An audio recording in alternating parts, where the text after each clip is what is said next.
जय माता दी बंधुओं। आज मैं आप सभी के समक्ष जीवित पुत्रिका व्रत की कथा कहने जा रहा हूँ, जो कि हमारी मातृभाषा में इसको जीवितिया कहा जाता है। हमारी माताएं बहनें जिनके संतान हैं वह इस व्रत को करती हैं। तो आइए मैं इस जीवित पुत्रिका व्रत की कथा आप सभी को श्रवण करा रहा हूँ। प्रेम से बोलिए जीवित वाहन भगवान की जय। एकदा मुनियः सर्वे नैमिषारण्यवासिनः प्रपक्षुः कृपया सूतं लोकानां हितकाम्यया भविष्यन्ति कथं सूतं बालकांश्चिरञ्जीविनः दारुणेऽस्मिन् महाकाले समाप्ते तु कलौ युगे। एक बार नैमिषारण्य के निवासी ऋषियों ने संसार के कल्याणार्थ भगवान सूत जी से पूछते हैं कि हे प्रभु, इस कराल कलिकाल में लोगों के बालक किस तरह दीर्घायु होंगे, सो हमको बताइए। तब सूत जी बोले कि जब द्वापर का अंत और कलयुग का आरंभ था, उसी समय बहुत सी शोकाकुल स्त्रियां ने आपस में सलाह की कि क्या इस कलयुग में माता के जीवित रहते पुत्र मर जाएंगे। जब वह आपस में कुछ निर्णय नहीं कर सकी, तब वह ऋषि गौतम जी के पास पहुंची और उनसे हाथ जोड़ करके विनम्र भाव से पूछने लगी। जब उनके पास पहुंची तो उस समय गौतम जी आनंद के साथ बैठे थे। उनके सामने आकर के उन्होंने मस्तक झुका करके प्रणाम किया। तदंतर स्त्रियों ने पूछा कि हे प्रभु, इस कलयुग में लोगों के पुत्र किस तरह जीवित रहेंगे, इसके लिए कोई व्रत या तप हो तो कृपया करके हमको बताइए। इस तरह उनकी बात सुनकर के गौतम जी बोले, आपसे मैं वही बात कहूँगा जो मैंने पहले से सुन रखा है। गौतम जी ने कहा कि जब महाभारत युद्ध का अंत हो गया और द्रोण पुत्र अश्वत्थामा के द्वारा अपने बेटे को मरा देख करके सब पांडव बड़े दुखी हुए, तो पुत्र के शोक से व्याकुल होकर के द्रौपदी अपनी सखियों के साथ ब्राह्मण श्रेष्ठ धौम्य के पास पहुँचे और उसने धौम्य से कहा कि हे विपेंद्र, कौन सा उपाय करने से बच्चे दीर्घायु हो सकते हैं, कृपया करके ठीक ठीक से हमको बताइए।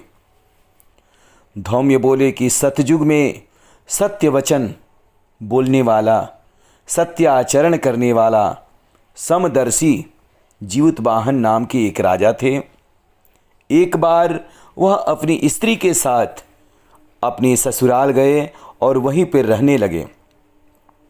एक दिन आधी रात के समय पुत्र के शोक से व्याकुल कोई स्त्री रो रही थी, क्योंकि वह अपने बेटे के दर्शन से निराश हो गई थी, क्योंकि उसका पुत्र मर चुका था। वह रोती हुई कहती थी, हाय, मुझ बूढ़ी माता के सामने मेरा बेटा मरा जा रहा है। उसका रुदन सुनकर के राजा जीवितवाहन का तो मानो हृदय विदीर्ण हो गया।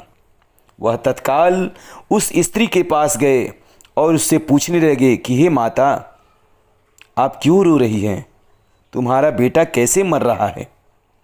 तब बूढ़ी माता ने कहा कि गरुड़ जी प्रतिदिन आकर के इस गांव के लड़के को खा जाते हैं।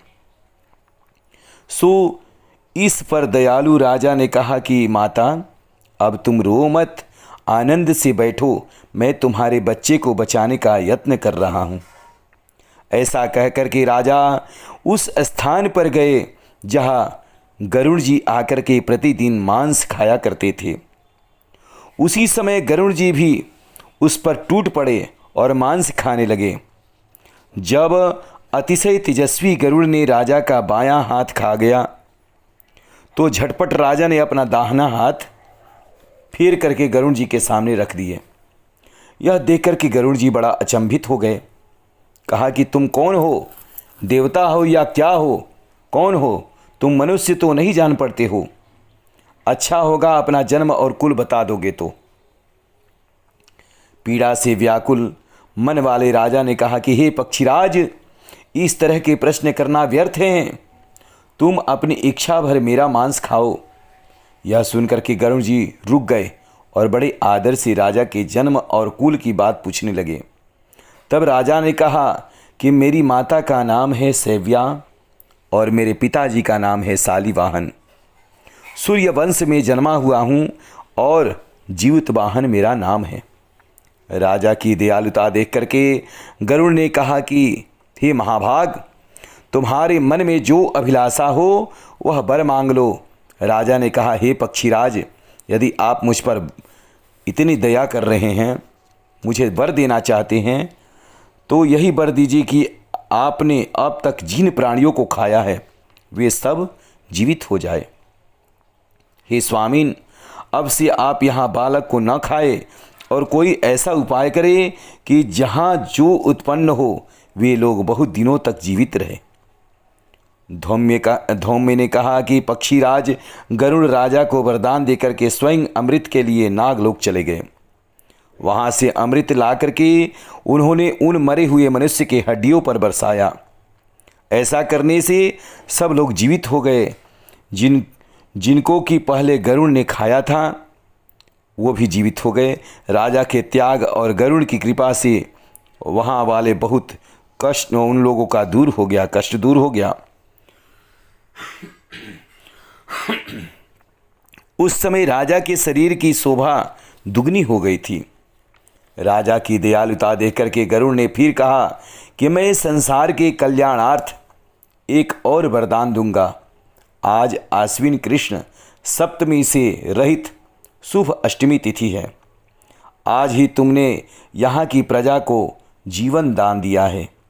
हे वत्स, अब से यह दिन ब्रह्म भाव हो गया, जो मूर्ति भेद से विविध नामों से विख्यात है, वही त्रैलोक्य में पूजित दुर्गा अमृत प्राप्त करने के अर्थ में जीवित पुत्रिका कहलाएगी।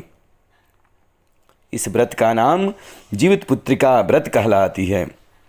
सो इस तिथि को जो स्त्रियां उस जीवित पुत्रिका की और कुश की आकृति बना करके तुम्हारी पूजा करेंगी तो दिनों दिन उनका सौभाग्य बढ़ेगा और वंश की भी वृद्धि होगी।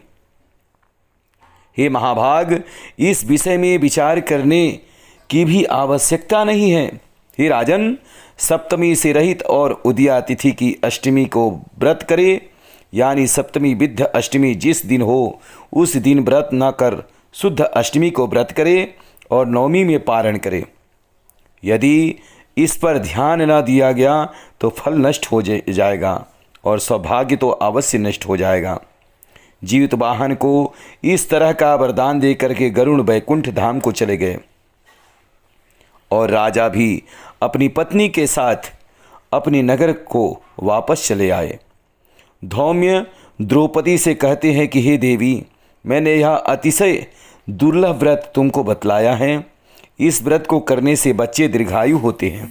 हे देवी, तुम भी पूर्वोक्त विधि से यह व्रत और दुर्गा जी का पूजन करो तो तुम्हें अभिलषित फल की प्राप्ति होगी। मुनिराज धौम्य की बात सुनकर के द्रौपदी के हृदय में एक प्रकार का कौतूहल उत्पन्न हुआ और पूर्ववासिनी स्त्रियों को बुला करके उनके साथ यह उत्तम व्रत को किया। गौतम जी ने कहा कि यह व्रत और इसके प्रभाव को किसी एक चिन्ह ने सुन लिया था और अपनी सखी सियारिन को बतलाया। इसके बाद पीपल वृक्ष की शाखा पर बैठ करके उस चिल्ह ने और उस वृक्ष के खोते में बैठ करके सियारिन ने भी व्रत को किया। फिर वही चिल्ही किसी उत्तम ब्राह्मण के मुंह से यह कथा सुन आई और पीपल के खोते में बैठी हुई अपनी सखी को सुनाया। सियारिन ने आधी कथा सुनी थी कि उसे भूख लग गई और वह उसी समय 100 से भरे हुए शमशान में पहुंच गई। वहां उसने इच्छा भर मांस का भोजन किया और चिल्ही ने बिना कुछ खाए पिए रह गई और सवेरा हो गया। सवेरे वह गौशाले में गई और वहाँ गौ का दूध पिया। इस तरह नवमी को उसने पारण किया। कुछ दिनों बाद वे दोनों मर गई और अयोध्या में किसी धनी व्यापारी के घर में जन्म ली। संजोग से उन दोनों का जन्म एक ही घर में हुआ, जिसमें सियारिन ज्येष्ठ हुई, बड़ी हुई और चिल्ह छोटी हुई। वे दोनों सभी शुभ लक्षणों से युक्त थी, इसलिए बड़ी लड़की काशी राज के और छोटी उसकी मंत्री के साथ गार्हपत्य अग्नि के सामने विधि पूर्वक ब्याही गई। पूर्व जन्म के कर्म से वह मृगनयनी रानी हुई। जिस किसी भी संतान को उत्पन्न करती वह मर जाती थी, और पूर्व जन्म की बातों को स्मरण करने वाली मंत्री की पत्नी ने अष्ट वसुओं के सदृश तेजस्वी 8 बेटे उत्पन्न किए और सभी जीवित रह गए। अपनी बहन के पुत्रों को जीवित देख करके ईर्ष्यावश राजपत्नी ने अपने स्वामी से कहा कि यदि तुम मुझे जीवित रखना चाहते हो तो इस मंत्री के भी पुत्रों को उसी जगह भेज दो जहां मेरे बेटे गए हैं, अर्थात इन्हें भी मार डालो। यह सुनकर के राजा ने उस मंत्री के पुत्रों को मारने के लिए कई प्रकार के उद्योग किए, पर मंत्री पत्नी ने जीवित पुत्रिका के पुण्य बल से बचा लिया। एक दिन राजा ने अपने सैनिकों से उन पुत्रों का सिर कटवा करके पिटारी में रखवाया और वह पिटारी उसकी माता मंत्री की पत्नी के पास भेज दिया। किंतु वे 8 सिर बेशकीमती जवाहरात हो गए और भले चंगे वे 8 लड़के अपनी माता के पास वापस चले आए। उनको जीवित देख करके राजपत्नी को बड़ा विस्मय हुआ। अंत में वह मंत्री की पत्नी के पास आई और उसने पूछा, बहन, तुमने कौन सा ऐसा पुण्य किया है जिससे बार बार मारे जाने पर भी तुम्हारे बेटे नहीं मर रहे हैं? इस पर मंत्री की पत्नी ने कहा, पूर्व जन्म में मैं चिल्ह थी और तुम सियारिन थी। हमने और तुमने साथ साथ जीवित पुत्रिका का व्रत किया था। तुमने व्रत के नियमों का भली भांति पालन नहीं किया था और मैंने किया था। इसी दोष से मैं बहन तुम्हारे बेटे नहीं जीते हैं। और राजरानी, अभी तुम उस जीवित पुत्रिका व्रत को करो तो तुम्हारे बेटे दीर्घायु होंगे। मैं तुमसे सच सच कह रही हूँ कि उसके कथनानुसार रानी ने व्रत किया।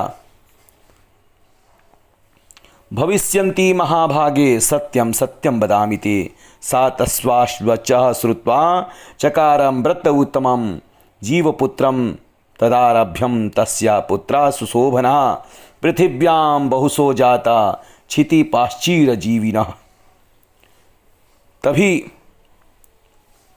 तभी से उसके कई बेटे सुंदर और दीर्घायु होकर के बड़े बड़े राजा हुए। सूत जी कहते हैं कि सब प्रकार का आनंद देने वाले मैंने यह दिव्य व्रत बतलाया। स्त्रियां चिरंजीवी संतान चाहती है, पुत्र चाहती है, तो इस व्रत को, जीवित पुत्रिका व्रत को अर्थात ज्योतिया व्रत को विधि पूर्वक व्रत करना चाहिए। प्रेम से बोलिए जीवित वाहन भगवान की जय।